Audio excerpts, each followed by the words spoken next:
Purposely. Your life, God's purpose. Listen at onpurposely.com. Welcome to the Gospel Tech Podcast, a resource for parents who feel overwhelmed and outpaced as they raise healthy youth in a tech world. As an educator, parent, and tech user, I want to equip parents with the tools, resources, and confidence they need to raise kids who love God and use tech.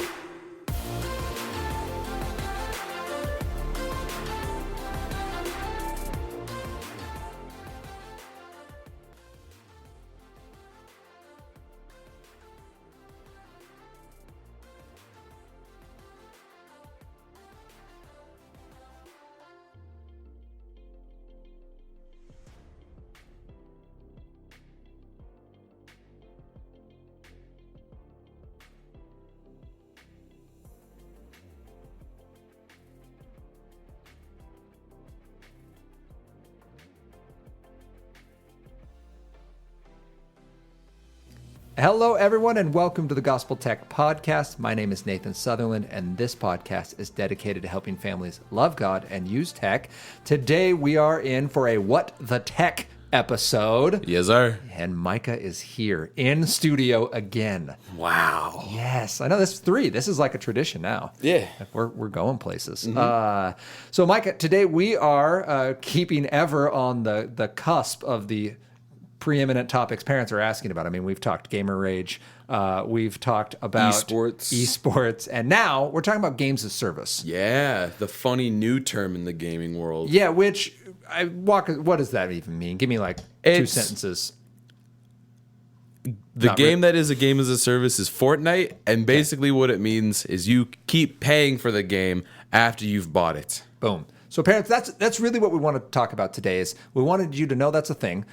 Second is we want to help you see what that means, so that when you're talking to your kiddo and they are using words, you can know what it means. So to take a quick step back, we talk a lot about tool tech and drool tech. Tool tech helps us create. Drool tech helps us consume. That's not good and bad. They're just designed differently because tool tech is designed to help you accomplish your goals, and drool tech is designed to help accomplish its own goal. So the example I like to use is word processors. You go and use a word processor. You have the goal of writing a story. It doesn't have another goal for you. It doesn't tie you in with social media. It doesn't tell you about how so-and-so down the street has a much better story than yours. It doesn't give you likes or follows. It just writes a story, saves a story. You can share it, edit it, etc. Drool tech, on the other hand, wants to take your time, your focus, and your money.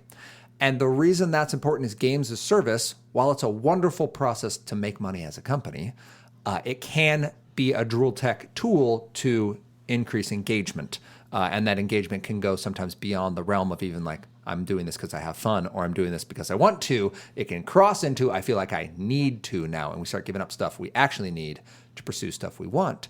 And that's an unhealthy combo. You don't want to swap your needs for wants. That's kind of the base level for addiction, is when you start giving the things you need, like sleep or relationships or future opportunities for something you want. So, Micah, you mentioned Fortnite. Where do we see game as service in Fortnite or games like that? Well, for one, it is one of the most financially successful games in history, and it's free. That is interesting, isn't it? Yeah. Yeah. Last I saw, it made $5.5 billion in a year. Yeah. Is that still roughly what it's pulling out? I think that was 2020. Something like that. Okay. How in the world does a free-to-play game make $5.5 billion? The same way games have for way before this, and a little bit of new tech. The same way most games make their money if they're free-to-play is skins. So what does that even mean, skins? So you just have a generic, boring character. You can pay money, whether it's in-game currency you earn, currency you can buy, or both, to buy like a different outfit or an entirely different character to play as. In Fortnite's case, there's such a big like conglomerate that they have like anime collabs and like Marvel and Star Wars characters that you could play as. You can play as Goku versus Darth from Dragon Ball Z versus like Darth Vader versus Iron Man and Spider-Man and all this crazy Do stuff. those change how the game plays for you then? Not at all. It's all cosmetics. It's just how you look. So skins are cosmetic. Yes. Why in the world would someone spend real world money to buy their video game character an outfit? Because it's fun. If you're playing a game for a long time, you want to like what you're looking at. Okay. And if you're just some boring, generic, human-looking guy in like military olive drab, who cares when you can be like neon red, like glowing suits with like a flaming skull and stuff? Because that looks cooler. Yeah, and I guess that's kind of like why we buy a lot of the clothes we purchase, right? Like it's somewhat of what we like, so it's expressing that. It's somewhat how we align. So I dress this way. I'm more like those people than these people. Yeah. And like at the end of the day, like there's this flex component to it, Yeah. right? Like why I mean, would you wear a $200 pair of sneakers when a $50 pair is really nice? I mean, if you want to talk about that, there's literally a Balenciaga Fortnite collab where you get skins in game only if you buy the like $900 jean jacket that just says Fortnite on the back. There it is. Yeah. We've officially broke the meta. That, my friends, is reality collapsing around our ears. But, so parents, what we need to know about this, we do have this concept of the game as a service where we can have what are also called microtransactions. Yes. And they're called that because you can either pay like a monthly subscription, which is the service side, but the microtransaction side comes in when you purchase skins or other items. Yeah, they give you the option to like buy the in-game currency. Okay. And it ranges anywhere from like $5 to like $100. And that gives you different amounts of currency, which you can buy with more things. And by the way, I just checked 2020 revenue for Fortnite, 5.8 billion. Yes. So the previous year was 5.5. So Yes. that's billion with a B for a singular game that is free to play. So we're talking about something that is prevalent, relevant, and setting the stage where other companies, which desire to make money, are going to say, hey, we could sell this game for $50 a pop, give them everything they need to play the game, or we could sell the Battle Pass. So explain to us what a Battle Pass is. A battle pass, so games have seasons now that can range anywhere from like a month, multiple months. And during that time, you have a like level up system. So as you play the game, you gain experience to level up. You need a certain amount of experience to go to the next level. You get that by winning, getting kills, doing side objectives, daily objectives, stuff like that. Right. And everyone gets the free battle pass, which like every 4th or 5th level, you get something. Not always a skin. Maybe it's just a little XP boost, some in-game cash. But the big thing everyone wants from battle passes is skins. But there's a paid battle pass. Every season there's a new one. Every season it's $10. And you get the free stuff from the free tier of the battle pass and the stuff from the top tier, the stuff you pay for. Every level gets you something with the paid battle pass. There's way more skins. There's like gun skins as well. Make your guns look different. Make the pickaxe you use look different. Right. And at the end, at level 100, there's always like the big like crossover. Like last season it was Doctor Strange. This time it's Spider-Gwen from the Spider-Verse. Stuff like that. So it's basically a way to cement at least constant revenue every few months or so with the new Fortnite season. And for the player, there's this feeling of value add because you're getting what would have cost you hours and hours and hours to earn on your own. And you're getting these. And when you do invest the hours and hours, you're assured to get some cool kickback. Yes. Eventually, the more you play, the more cool things you get. So could you go to a previous season and earn those skins now? Nope. The only way to get previous skins is for them to show up in the store. Okay. And the store only has like, I think 10 or so things available. And it refreshes like every day. Right. So it's not gambling, but you kind of just have to wait. It's not, it's working on that variable reward. It's a reason to show up, a reason to check. Yeah, it's a reason to boot up the game and at least check. And while I'm here, I might as well play a couple of games. It's not clever. Yeah. And I don't know if it's been a thing forever, but I know at least now you can also just buy levels in the battle pass. Oh, is that true? Yeah. So that has not been a thing forever, no. Yeah. So if you wanted to just like, oh, I'm one level away from this skin, but I really want it, you can just pay. And there's only a day left in the season or whatever. Yeah. Or if you can be like one of my friends and just buy all 100 levels and just complete the battle pass instantly and get all the cool stuff immediately. Oh, it's the Diablo Immortal all over again. Yes, sir. And the main thing that's worrying about this Yeah. is a lot of the big games that are multiplayer have a battle pass now. Call of Duty has it, Battlefield has it, Destiny 2 has it, Overwatch 2 is going to have it. Yeah. Like mobile games have battle passes, Fall Guys has a battle pass. Yeah, so let's talk about that concern, because at the end of the day, like this, it makes sense from like an outside perspective. Like you're using this service regularly, you pay for this service. What is the concern with ongoing payments for a game service? What should a parent be aware of, or what should we as gamers be thinking about as the market clearly is going to shift this direction? There's just too much money in it to not have this be the method that people are going to use for a while.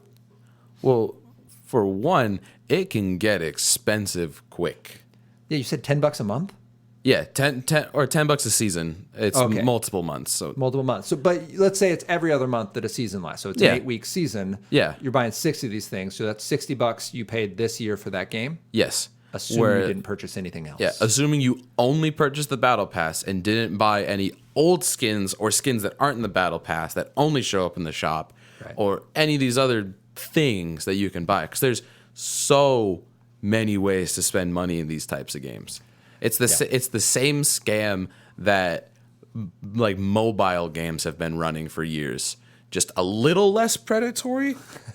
Which would be what? So like a Clash of Clans, I assume, is one you're thinking of. Yeah, Clash of Clans is the first time I remember a game like charging me money to play it after I've already like paid for it. Clash of Clans is a free game. It's a game where you like build up an army and bases, you build walls, build buildings, build like defenses, and you can invade other people's places and all this. But you have an energy meter.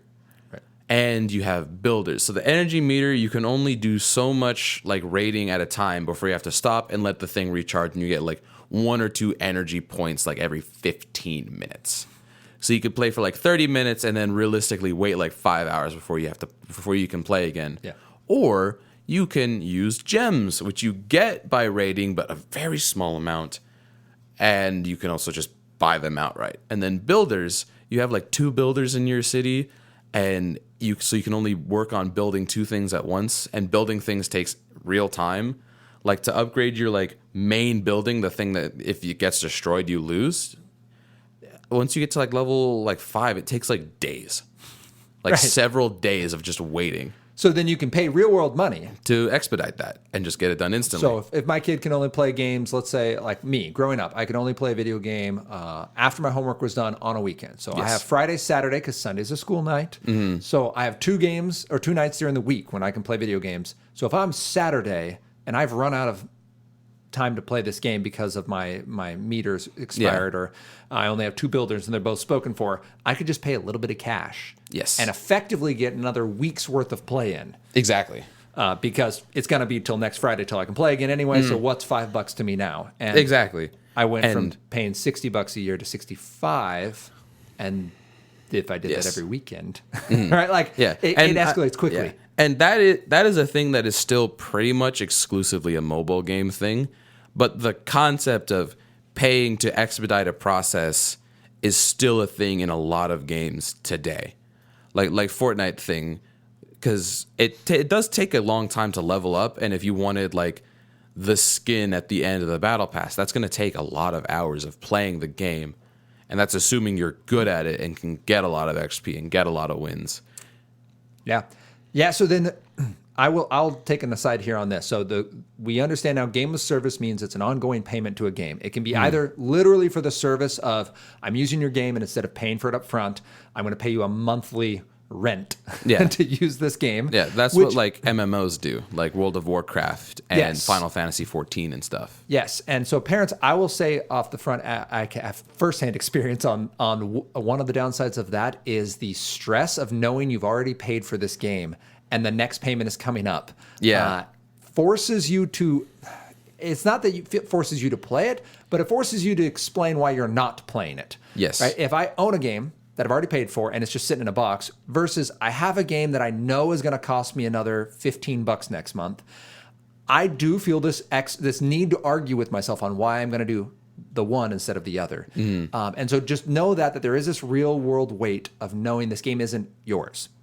There are added benefits. I mean, updates come out and they're released, and often they're free with the Battle Pass. So they're included with the Battle Pass, I'll say. They're not free with the Battle Pass. But they're not forcing you to purchase a $60 game and then pay a monthly fee. But sometimes they do. World of Warcraft does. You pay the full game price and the monthly opportunity to play it. So just know that that's one side, and know that with these come microtransactions. They already have your credit card info. You're already there. It's so easy and accessible. And know that this isn't an accident. This is behavioral training. And for my example, I will look to the book called Hooked. It's by Nir Eyal. And Nir does an awesome job of explaining. At the time, he was trying to explain how to get, how to help people create habit-forming products. He wouldn't use the term addictive because no one wants addictive, and also that word can be hotly contested. But the premise was he wants to help people with a good product, get people to use it without even thinking of it. How do you become a product that's just the go-to? And he breaks it down very simply. He says there's going to be a trigger. It's either internal or external.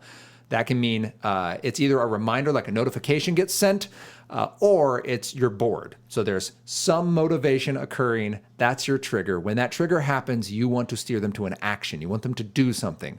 So in our case of Fortnite, since we've already used it, the child is bored, or the child has free time, or the child has a friend say, hey, let's play a game.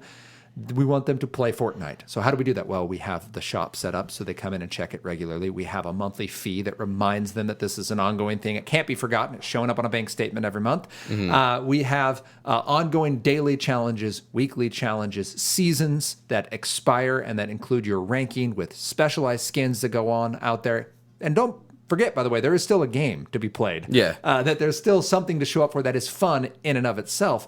So that's the action. We're going to go do this thing, and we're going to get what's called a variable reward. All they mean by that is that there's a reward, and we're not exactly sure what we're going to get. So yes, we know we're going to get the skin, but how many points am I going to get? How many wins am I going to get? Am I going to get a actual like solo dub? Am I going to join this and win it all by myself?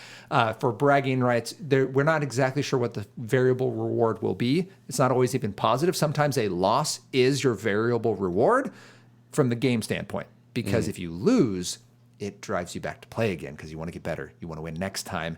And all of that builds investment. And this is where I want parents for us to be aware. Building investment happens when we give them money, and we give them our time, and we give them our focus. That's building our investment. As adults, we know what we've built investment with as kids because we feel nostalgic about it. So we built investment with shows like TGIF, right? And we had the nostalgia of that specific time slot and those specific shows that may or may not have been that good, but we feel nostalgic for it. We have games that we remember fondly, even if we go back and play them now and they're not exciting, or movies we watched and we go back and, like me, where some of those movies I'm like, oh, I can't actually finish this. This is physically painful to me. But we invested in that, and that's what Nir Eyal is saying, because the next time that trigger happens, boredom, a friend asks, a notification comes, we are more likely to take that action because we've now invested our time, our focus, and our money in this thing. And it can get to the point where if you have a serious gamer in your life, or you know someone you could ask them if they've ever played a game, even though it wasn't fun anymore. And a serious gamer will have had this experience where we've played games past the point of enjoyment. And you go, why? And you're like, I was already so far in. Like, I might as well just keep playing it. And have you ever had this experience, Micah? Yeah. Like, I definitely know I have. And so keep that in mind. Investment is what we're looking at. That is an engagement strategy that Games as Service is looking to capitalize on. Games like Clash of Clans, still very successful. And last year, 2021, they made $500 million off a free-to-play game. And this is a game that's been around for quite near a decade. I was in like 5th grade when I first played it, and I'm almost 21 11? Now. Yeah, so right around a decade. Yeah. So somewhere in that we could find that stat, but right around a decade, it's been going at a solid clip of $500 million a year. So Games as Service, the reason we want to note that is your kid can be spending real world money. In doing so, it might be a perfectly good value add. Like if you let your kid buy nice sneakers because it'll impress their friends, maybe buying a skin in game makes sense. just know that you've talked it out. I'm encouraging you parents to have that conversation of where is our limit? How do we know what's worth purchasing? Yeah. These games are not looking out to help your child be a discerning consumer. They're just looking to help your child consume. And that's consume the game, consume the items, consume the culture of the game. And I would argue that many times that is not going with the spirit that Christ is asking for us to have, one of contentment and one of joy and one of satisfaction. It instead is driving us into the kind of the death spiral of just consumerism, just wanting more. Yeah. And of never enjoying the game because it's a game, but enjoying the game because this is how I'm going to get that next thing. And at the end of the day, like that breaks the point of game. Like game in general, for as far back as humans have been playing them, which is quite a while, the idea is it's competitive. It has a goal and it has a basic set of rules. So the rules are you can do this, you can't do that. And that's true in baseball or in Cube, which is that Norse block tossing game. Yeah. Or bocce or pickleball or right in any sport or competition. There's chess, there's rules. There's a competition. It's usually us against another person or team of people. In computer world, we can go against trained computers and programs. And there's some kind of a goal. We're trying to be the first one to eliminate the other team or the first one to score this many points or take an objective.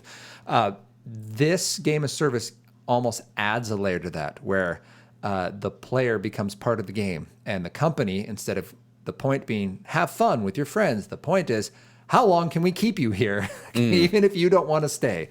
And so games of service is concerning for that reason, parents, because it can be an unfair fight. A 10-year-old, 12-year-old, 15-year-old brain is not set up to delineate what a billion or sometimes $1 trillion company has as its ulterior motive, which is why, has Blizzard Activision happened yet, by the way? Not yet. It's still going it's through. It's still looking. But that's why that's such a huge conversation. You have a massive video game creating studio being purchased by a $1 trillion company who's looking to make a game as service process. So they are looking to do online. Oh my goodness. How do I explain that? The online version of like a Stadia. Where the games are hosted online, you don't own the system. You lease basically. Yeah, it's basically like renting an Xbox digitally, kind of. Yeah. So you log in. So instead of owning the Xbox, you'd log into their online server, and instead of buying the game in person, you stream them. You stream them. Yes, and the quality's not there yet. We talked about this previously. Like it's not competitive at all with an actual hardware, static system, but it's gonna get there eventually. It will, and they're dumping billions and billions of dollars into this happening. So this is what we're seeing as the future of gaming. For better or worse, I think there's still going to be a niche for people that like to own a game, to have the game. Yeah. But there is less and less people who care about like even just owning a physical copy of a game. Yeah. Because it's inconvenient to take out one disc and put in another. Yeah. Yeah, you download it to a hard drive currently. That's what a lot of people do is you purchase the game, you never actually own a CD or anything. It just downloads to your device, automatically downloads updates and, firmware and whatever else needs to happen, DLCs that may come out. Yeah. So parents, to review, we're talking about games as service, which means the game is no longer a one-time purchase. There's ongoing purchases, which might be a battle pass, like a monthly subscription that, or a bi-monthly subscription, but a season of time that is used also as part of the behavioral training, because when it resets, so do your levels and your ranks. If you're playing a game with ranked play, like a League of Legends would be an example of that. So that there's the battle pass side. There's also microtransactions, which we discussed really two kinds. We talked about you can buy things like skins, which are purely cosmetic. They change the way you look, but not the way you play. Or you can go into like the pay to win model where the game is actually leveraging your desire to be a part of the game against your ability to be a part of the game. So Clash of Clans being one of the preeminent examples, they're going to limit how many turns you get and make you wait real world time, or you could pay a little bit of real world money and progress in the game that way. And I mentioned offhand Diablo Immortal, which has become like the meme of all of this. Yeah, someone did the thing, and if you paid for all the microtransactions that they kind of want you to pay for to like level up and like cosmetics and stuff, it'd be like $100,000. Right. And that's That is an extreme example, I will say. it is extreme, and it's Like not even like Fortnite, the game who's like started this whole trend towards microtransactions is that bad. yeah, no, It's not that bad. It was Good Lord. made. I mean, it's why it's become a meme. It was made with specific what you'd call a whale player in mind. That there's this very small niche group of players who love that genre of game and that studio, and they basically just buy it on site. And so that game made hundreds of thousands of dollars, even Yes. though most people, and you can't earn. That's a big piece. You can't earn the credits to get there. Some of those things are purely locked behind paywalls, and so. Yeah, that is a purely toxic example of it. Most games are not anywhere near that. No, I went to that extreme because companies don't have a reason not to do that sometimes. Yeah, I mean, it got so much backlash and so much hate online, and yet still made a lot of money. Right. And it's for most of these companies, while we love to believe that there are still game design studios that have souls and are in there for the process of game, like they're still Yeah. making game at the end of the day. It's just they're also money becoming grabs. It is becoming less and less prevalent in big studios. Right. The like desire to create creative experiences that you experience, and not creative games that you experience as a way to pay more money. Right. It's not just all about the hook and getting you to replay this piece. So I think in conclusion on this one, parents, what we want you to be able to do is go to your child and talk to them about their games. Now, I say go to your child and talk about their games. This is assuming your kid is playing a video game. And that assumes a lot. So let's take a quick step, and I'll just address this as well. If your child is playing video games, I'm assuming that you have talked to them about their video games. And you've looked at if this game is safe for them, meaning does it have access to the internet? Do they play with strangers? What are they getting into content-wise? You've made that conversation and said, yes, we agree this system is a good choice for our family in this season. It meets your family expectations. So when your child is bringing the system into your house, this new technology is a fit for what you want to see your family do. Whatever those expectations are, however you gauge us. I always encourage Philippians 4:8 because it's a wonderful list of just how we can gauge the things we consume and set our hearts and minds on. Then we're also making sure it lines up with our child's potential and their goals. So something can be really fun, it can be perfectly safe, but it can be not the right season or a bad fit for the other things we want to accomplish in life. There's lots of things I'd love to do. I just can't justify putting my resources and my time into it, even though they're not morally wrong. So I'm assuming you've had that piece, and then you've looked at the game itself. So if you looked at Fortnite, you've actually talked through what Fortnite is with your kid. You know what it looks like. You've Googled it. So you have some idea. If you haven't, by the way, go to esrb.org, the Entertainment Software Review Board, the group that Micah has spoken ill against for the for the letter on the box. They at least do a very nice job. If you go there, look up the game, you just type in the title and enter. In that paragraph, they'll tell you exactly what's in the game. They'll tell you the swear words, they'll tell you the types of violence, they'll tell you a general plot, and it at least lets you look beyond the sticker on the outside and allows you then to converse with your child about your expectations and standards, which is what I'm trying to empower you to do. So I hope you can feel that. So that's the assumption here is you've done that. Now with games of service, make sure you talk to your kiddo as they're going. If they start expressing anxiety or stress about, man, mom and dad, I'm not getting enough time on this game, dig into that because it's probably not about time per se. It's either the levels are too intense that I'm not getting far enough. I can't play with my friends as much as I'd want. I feel this anxiety, this game is constantly slipping away from me or getting ahead of me, and I'm not actually enjoying it as a game anymore. It's kind of driving me. Or it might just be that, yeah, there's some fun stuff to do and they would like to do it more often. I think we all have fun things we like that we'd like to do more. So do talk to your child about the games as service, what is available in that game. Oh, we didn't talk about like the super toxic FIFA example where the gambling aspect actually comes in. Oh, yeah. We should do that. Probably should. The parents, there's things called loot boxes. They've only been banned in one country, as that I'm aware of, Belgium, right? Is that the only? I think a couple more European countries, but yeah, they are gambling. There's no way around it. Some games have like other ways around it, but they are essentially, instead of buying these skins outright, You just pay for a box for a chance to get these skins, and you can get repeats. It's almost no different than slots. It is slots, yes. Yeah, they are becoming less and less prevalent because of the heat that they generated during their height of them being basically literally just gambling. Yeah. So they're becoming less and less popular and moving more towards the battle pass and that kind of way of buying the skins outright.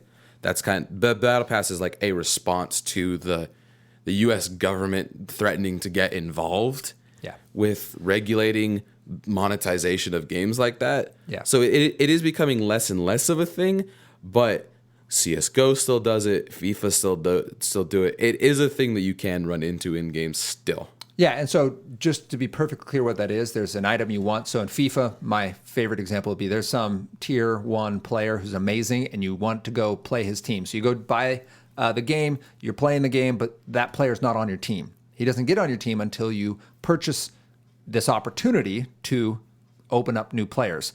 So you might pay $5 for the silver level game or characters, and it'll give you 3 cards, and it'll give you X% to get that player that you want. But as Micah mentioned, there can be repeats. So you could do this 3 times and pay $15 and get the same player twice is an option. These are more called like gotcha mechanics. They're no different than like the capsule toy machines you see.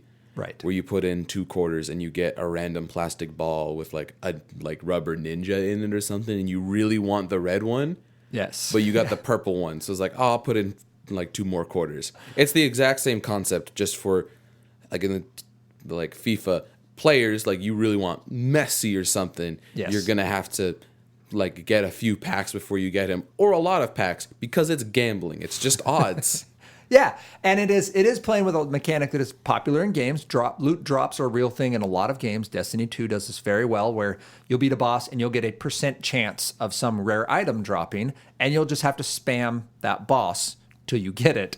And I've seen things where someone beat a boss. They played him 30, 40 times, and we're talking 3 to 6 hours, depending on the boss and the level that goes with them, because you can't just start at a boss. You have to beat the whole level again. Yeah. And so you do that 30 plus times for a single weapon drop. That could be very disheartening, but you didn't pay real world money for it. Like you still were leveling up, you were still with your friends, you were still playing the game.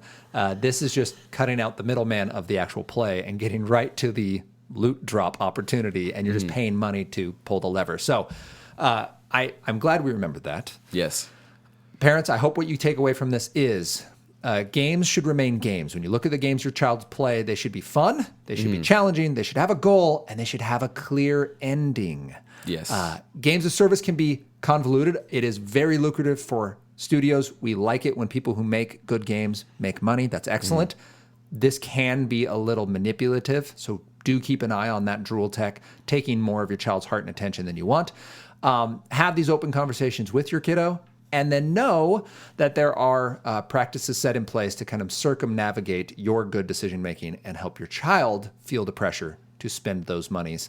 And I would add, what would I add? Hold on. There was one more thought, and it's gone. But just know that microtransactions aren't... they're not inherently bad. That's where I was headed. And like buying skins for a game isn't like horrible. No, it's fun. You want, if you like play a certain character in a game and they have a cool skin, if you really like that character, you want them to look cool. Yeah, that's not bad. But like something, it's recurring. Like there's always more to get. There's always more skins, other stuff. That's when it starts to get predatory and weird. And having that conversation with your child of, hey, why do you want this? How much do you think is reasonable to spend on this game each month? How much are you willing to put of your money into this, right? Like, are you willing to accept this as a gift that we can give you? You can, by the way, purchase gift cards for video games. Roblox does it. Fortnite does it. So that's an option if you want to do that. Or do you want your child to say, hey, like this game needs to be fun. Like whatever games we play, they're fun and they can be put away because we don't want that added pressure of investment. And now I feel bad walking away from this game, just like any other player who has 1,000 hours on a game is going to have a hard time deleting that game because you're just so far in at that point, it feels like it's part of you. And by the way, parents, I would argue it is a little bit of them. Like you can't ever get those 1,000 hours back. That's now invested. That's part of who you've become. And we want to be intentional I guess, walking into that with our eyes open, knowing we're investing our time here. That means this thing now has some value, and we will feel tied to it, whether we think that's fair or not. So, closing thoughts, Micah, on this? Yeah, I mean, just the game, above all else, should be enjoyable. Yeah. If that means putting money into it, that isn't immediately a bad thing, but it can become a slippery slope very quickly, especially now because it's just such a new concept that it's still changing. Yeah. What we said could be different like 2 or 3 years from now. Yeah. Yeah, this could be one that doesn't age well. But for this conversation in this season, do go in eyes open, parents.